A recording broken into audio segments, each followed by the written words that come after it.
So, this is the model house of Leora Subdivision. As you can see, meron na po siyang 3 carport for 1 car.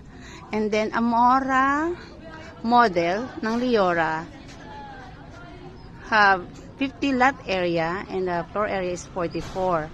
This is a 2-story unit. Complete turnover po siya. Pasokin po natin sa loob. And then, this one po is naka-screen door na rin siya. Kasama na po yan sa turnover din. Pasok po tayo. So, this is the model house of Leora. As you can see, bare finish na po siya. Basic finish, I mean. This is a basic finish. Since kasi po ito'y meron na ring painted na rin po siya. And then, ang toilet and bath po niya,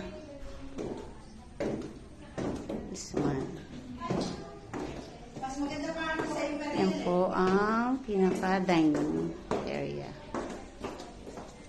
And then, meron po siyang, ito pang pinaka-stair niya, wood po yan. Yan. Kasama na po yan sa turnover. Meron na rin silang steel.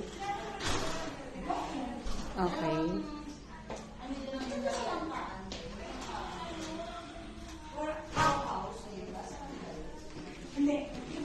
Ito po ang kanilang service area.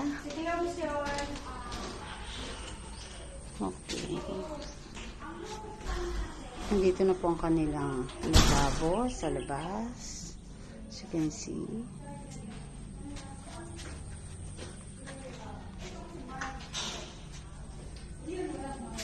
At ang door po nila sa likod ay steel door po at meron double lock po yan for your safety. Okay.